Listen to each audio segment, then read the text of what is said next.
Bonsoir à tous, c'est avec plaisir que je vous reçois avec ma petite jardinière sur notre chaîne News Jardin TV, celle qui déchaîne toutes les passions pour les plantes, le jardin, le jardinage, la botanique et la nature. Et merci d'être de plus en plus nombreux à suivre notre émission. Une nouvelle fois, nous vous accueillons dans notre jardin. Vous voyez que la lumière commence à changer, l'automne est déjà là, mais il fait encore bon et c'est avec plaisir que nous allons partager cette émission. Et c'est grâce à Nicole que notre jardin est encore en bon état, puisque c'est elle qui l'entretient très soigneusement. C'est elle aussi qui actuellement est derrière la caméra et assure toutes les images de cette émission. Et aujourd'hui, nous vous accueillons pour le numéro 270 de notre émission journalière Le Quotidien du Jardin. Cette émission qui est réalisée grâce à vos questions. Et oui, c'est une émission tout à fait spécifique, puisqu'elle consiste à ce que je réponde chaque soir à l'une de vos questions. Alors n'hésitez surtout pas à les poser, elles sont extrêmement importantes. Et c'est bien sûr avec Nicole que nous sélectionnons vos questions, et ce soir nous avons retenu celle de Favorite des fleurs, un magnifique petit pseudo. Il y a quelques jours, vous avez présenté le kumquat et fait allusion au calamondin. Il y en a actuellement dans ma jardinerie qui me tente bien, mais peut-on vraiment le considérer comme un oranger d'appartement ainsi qu'il est écrit sur les étiquettes? Ça, c'est une excellente question, mais d'abord, qu'est-ce que le calamondin? Pour tous ceux d'entre vous qui ont suivi régulièrement l'émission pendant tout l'hiver, lorsque nous tournions dans la véranda, vous avez pu voir derrière moi une multitude de petites oranges, et bien c'était ce fameux calamondin. C'est un agrume hybride qui est issu d'un croisement sans doute naturel et très très ancien entre une mandarine, donc Citrus reticulata, et un kumquat, Citrus japonica. Cette plante, comme elle est hybride, ne possède pas de nom botanique valide, ou du moins il y a une espèce de bagarre infernale entre les botanistes, et je vais essayer de vous tirer un tout petit peu les fils de cette histoire. On voit souvent le nom Citrus mitis accolé au calamondin. C'est un nom qui lui a été donné en 1837 par le religieux et botaniste espagnol Francisco Manuel Blanco. Et il était un excellent expert de la flore des Philippines, pays où malheureusement il est décédé. Mais attention, si l'on applique la règle d'antériorité qui prévaut dans le classement scientifique, le nom Citrus microcarpa, qui a été attribué à la plante en 1833, donc 4 ans avant Blanco, par le botaniste allemand Alexander von Bunge, étant donc plus ancien, il devrait être valide. Et puis l'on voit aussi dans l'offre de certains pépiniéristes la dénomination de Citrus madurensis que l'on doit en 1790 au jésuite et botaniste portugais João de Loureiro. Mais ce nom n'a jamais été validé, lui. Et puis, de toute façon, la nomenclature botanique internationale considère Citrus microcarpa et Citrus madurensis comme synonymes de Citrus japonica. Donc finalement, elle considère que le calamondin fait partie des kumquats. Si vous y avez compris quelque chose, tant mieux. En tous les cas, c'est tellement compliqué que j'ai pas fini. Puisque sachez qu'en 1975, le botaniste anglais John William Ingram et son confrère américain Harold Emery Moore ont créé un genre particulier pour le calamondin, à savoir X hybride Citrofortunella, ça veut dire hybride de citrus et de fortunella, le nom de genre que l'on donnait au kumquat à l'époque. Et ça aurait pu se justifier si l'analyse phylogénétique ne plaçait pas désormais le kumquat, comme je viens de vous le dire, dans le genre citrus. Et ça comme tous les autres agrumes. Donc cela signifie que le calamondin est bien un citrus, mais on n'a pas la précision. Alors pour être clair, pendant toute cette émission, nous emploierons uniquement le nom calamondin. Et si l'on ne dispose pas d'exemples de populations sauvages de ces calamondins, on pense qu'il est sans doute originaire des Philippines ou peut-être du sud de la Chine.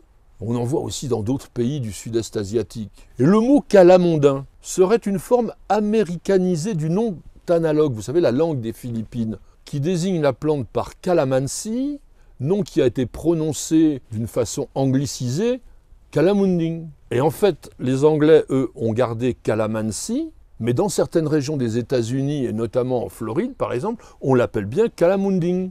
Et nous, calamondin en français, c'est logique. Notre calamondin est un arbuste extrêmement décoratif, à la fois par ses fleurs et ses fruits, même par sa forme. Il est épineux, mais très nettement moins que le citronnier. Et c'est un arbuste puissant. Il peut atteindre 5 mètres de haut dans les zones tropicales.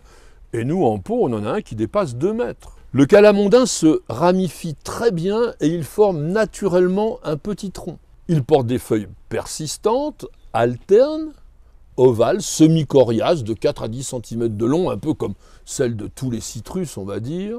Et elles sont aromatiques aussi lorsqu'on les froisse, avec une odeur citronnée un peu amère.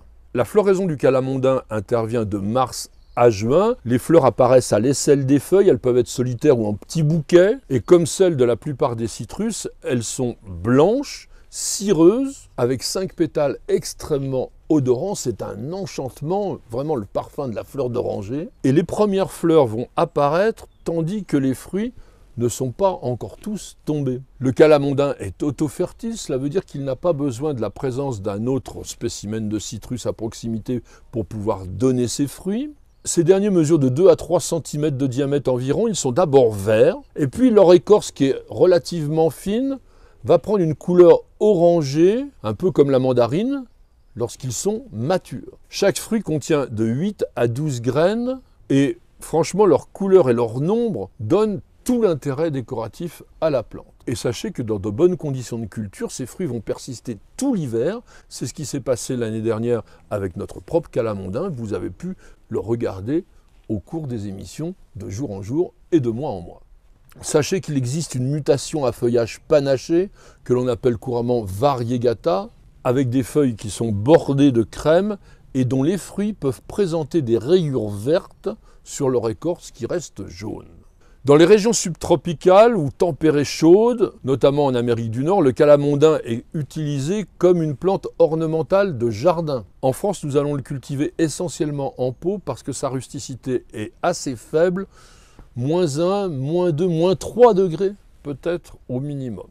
En revanche, vous allez sortir votre calamondin à l'extérieur dès que les gelées ne sont plus à craindre parce que c'est le seul moyen d'être assuré d'obtenir une floraison et bien sûr par la suite une fructification. Et ça c'est dû au fait qu'il y a des grandes différences naturelles entre le jour et la nuit au niveau des températures lorsqu'on est à l'extérieur, alors que ce n'est pas le cas dans la maison. Et ces différences thermiques, lorsqu'elles atteignent 5 degrés, vous assurent la floraison. Mais elles doivent se produire uniquement pendant la période de croissance. Vous allez offrir au calamondin un grand pot parce que c'est une plante qui a besoin de développer un important système racinaire et utiliser un mélange à parts égales de terreau, de terre de jardin assez poreuse et de sable, plutôt grossier.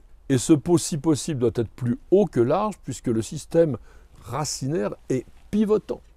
Quant au rempotage, eh bien, une fois tous les 2 ans, dans le courant du mois de mars, ça sera parfait. Pour réussir votre calamondin, sachez que c'est une plante qui a besoin d'arrosage abondant avec de l'eau non calcaire et surtout une fertilisation régulière. C'est une plante très gourmande et un engrais agrume du commerce conviendra tout à fait. Et puis il y a l'hivernage. Vous allez bien sûr le rentrer avant la première gelée et sachez que c'est sans doute l'agrume le plus facile à réussir dans la maison, ce qui fait qu'on lui donne ce fameux nom d'oranger d'intérieur. Pour cela, il va falloir une pièce très lumineuse, bien aérée et surtout pas très chaude en hiver, autour de 12-18 degrés, 12 la nuit, 18 dans la journée. Dans la maison, la plante manque de lumière, donc n'hésitez surtout pas à lui donner un apport de lumière artificielle type lumière du jour, ça sera extrêmement bénéfique. Et pourquoi je vous donne tous ces conseils? Eh bien parce que un manque de lumière, un air sec et chaud entraîne systématiquement une chute rapide du feuillage et des fruits par conséquent. Et il en est de même des courants d'air froid. Donc attention, lorsque vous faites le ménage, en hiver, on n'ouvre pas en grand les fenêtres devant la plante. Et comme pour tous les agrumes, il y a un risque d'attaque de cochenille, surtout pendant l'hiver, alors surveillez bien les feuilles, le dessous principalement, ainsi que les jeunes tiges. Est-ce que les fruits du calamondin sont comestibles?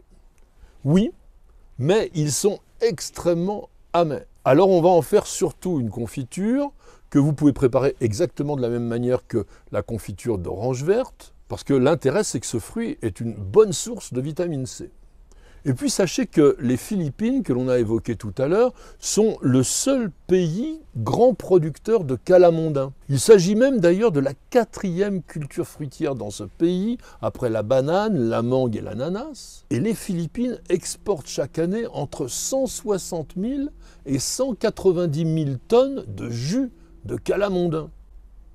Alors qu'est-ce qu'on en fait? Eh bien essentiellement un condiment dans diverses boissons, mais aussi, il est omniprésent dans les plats traditionnels philippins.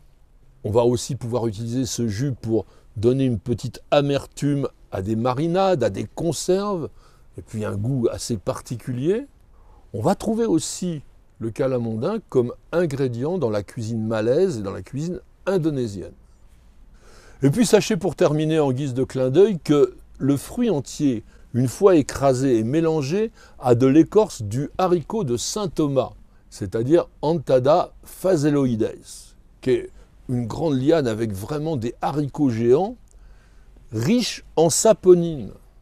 Eh bien, on va l'utiliser comme shampoing, le jus du calamondin servant aussi de lotion capillaire en après-shampoing pour éliminer les démangeaisons et on dit favoriser la repousse des cheveux. Merci à tous et à chacun de nous avoir suivis. J'espère que cette évocation d'un agrume qui est assez facile à cultiver si les conditions sont favorables dans la maison vous aura intéressé. C'est vraiment très spectaculaire, c'est mignon comme tout, surtout quand ils sont petits. Ensuite, ils deviennent assez grands et encombrants, comme le nôtre par exemple. En tous les cas, merci d'avoir suivi cette émission. Et surtout, merci de poser toutes ces questions, parce que c'est grâce à elles, et bien sûr un peu à mes réponses, que nous réalisons de jour en jour, et cela quotidiennement, une véritable encyclopédie des plantes et du jardin en vidéo. Madame, monsieur, je vous souhaite de passer une excellente soirée et je vous donne rendez-vous dès demain pour de nouvelles aventures jardinières et bien sûr pour un nouveau numéro de notre émission journalière Le Quotidien du Jardin. C'est sur News Jardin TV et nulle part ailleurs.